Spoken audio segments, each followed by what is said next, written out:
Siapa yang skip video ni, jujur, dia ni manusia yang paling super paling rugi sangat-sangat. Wih, kenapa pula Ustaz? Sebab baginda Nabi SAW ada ajarkan kepada kita satu cara. Cara apa pula ni Ustaz? Cara kita nak dapatkan 1000 kebaikan setiap hari ataupun cara untuk hapuskan 1000 kesalahan setiap hari. Wih, macam mana tu Ustaz?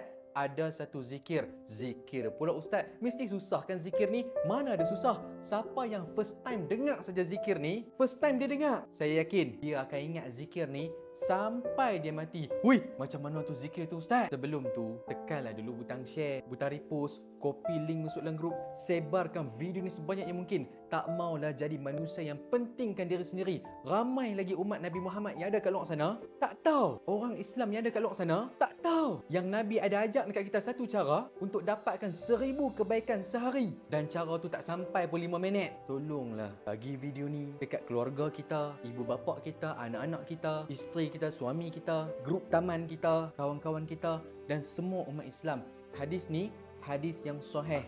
Jom kita dengar dulu hadis dia macam mana. Baiklah, hadis ni diriwayatkan oleh seorang sahabat yang semua orang kenal sahabat ni. Nama dia Sayyidina Sa'ad bin Abi Waqqas radhiyallahu anhu. Kata Sayyidina Sa'ad, ketika kami berada di sisi Rasulullah sallallahu alaihi wasallam, lalu baginda Nabi bersabda. Nabi tanya dekat para sahabat. Dengan elok-elok, Nabi tanya, apakah salah seorang daripada kalian tidak mampu buat 1000 kebaikan dalam sehari? Maka dalam majlis tu ada seorang sahabat tanya dekat Nabi sallallahu alaihi wasallam. Dia tanya apa? Bagaimana seseorang tu boleh buat 1000 kebaikan dalam sehari? Maka baginda Nabi SAW pun bersabda, dengar elok, iaitu dia bertasbih sebanyak 100 kali, maka dia akan mendapat 1000 kebaikan. Ditulis dekat dia 1000 kebaikan atau dihapuskan 1000 kesalahan bagi dia. Macam dapat tasbih 100 kali sehari, Allah bagi dekat kita 1000 kebaikan. Pahala dia seumpama 1000 kebaikan ataupun dihapuskan 1000 kesalahan. Ui, biar betul ni.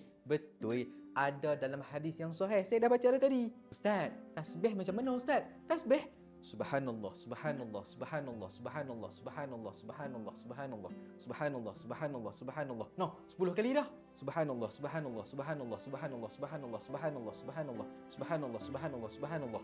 20 kali dah. Subhanallah, Subhanallah, Subhanallah, Subhanallah, Subhanallah, Subhanallah, Subhanallah, Subhanallah, Subhanallah, Subhanallah. 30 kali dah. Subhanallah, Subhanallah, Subhanallah, Subhanallah, Subhanallah, Subhanallah, Subhanallah, Subhanallah, Subhanallah, Subhanallah. 40 kali dah. Subhanallah, Subhanallah, Subhanallah, Subhanallah, Subhanallah, Subhanallah, Subhanallah, Subhanallah, Subhanallah, Subhanallah. 50 kali dah. Tak sampai seminit pun. Baki 50 lagi. Tuan-tuan sambunglah dekat rumah tuan-tuan. Semoga Allah Ta'ala kurniakan kepada kita pahala yang banyak dan hapuskan dosa kita, kesalahan kita dan masukkan kita semua ke dalam syurga. Kumpulkan kita semua ke dalam syurga suatu hari nanti.